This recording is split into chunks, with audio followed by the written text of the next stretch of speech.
Yeah, today we're talking about a new movie, 28 Years Later, The Bone Temple.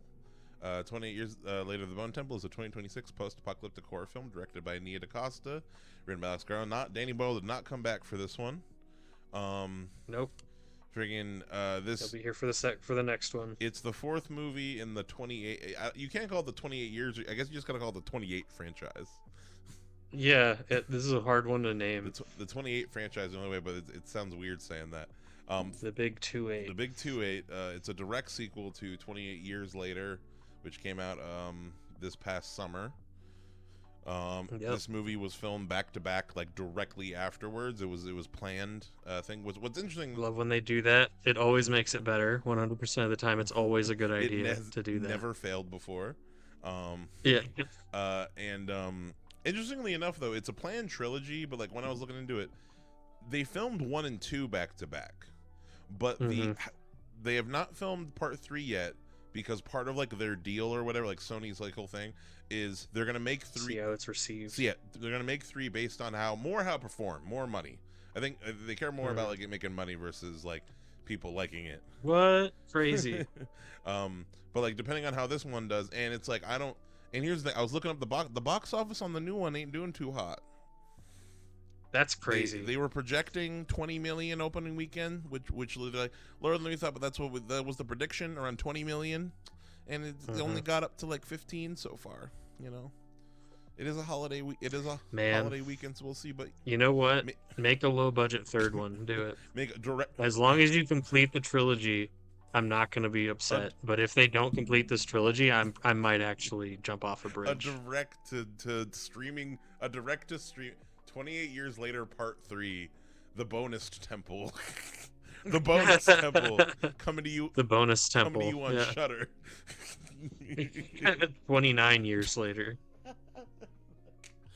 Just to really fuck up the way you name this series. 29 years later. Definitely worth checking out. Go watch the movie. It is better than a lot of the schlock out right now. It's very entertaining. I have some problems with it. I recommend checking it out. Yeah. What's your quick spoiler free? Spoiler free.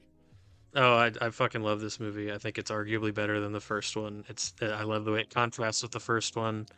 A lot of people say it's the best in the series. I kind of disagree, but I do think it's very good. You should definitely see it in the theater. That's really shocking to me, Joseph, because I really, really enjoyed it. I really, really enjoyed it.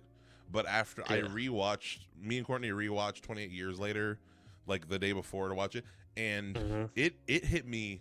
That movie hit me way harder this time. Like it impacted me a lot more than I expected it to.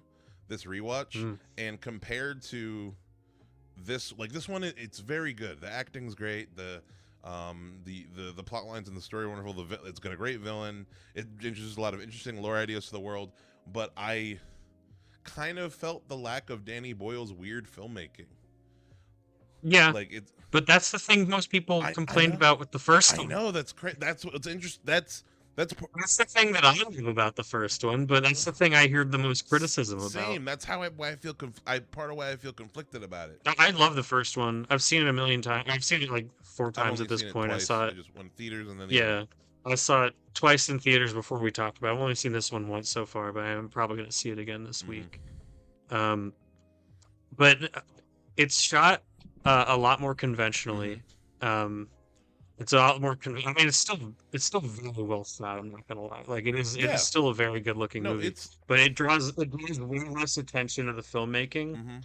And I think for me the thinking would be the first movie is like obviously it's different directors, which I think is a cool idea. I honestly know Danny Boyle's coming back to direct the third one hypothetically. But I kind of would have liked to have a different director for the third one too, because I think it's a cool idea to have one writer write out a whole trilogy. This movie, like, it's not trying to ape the style.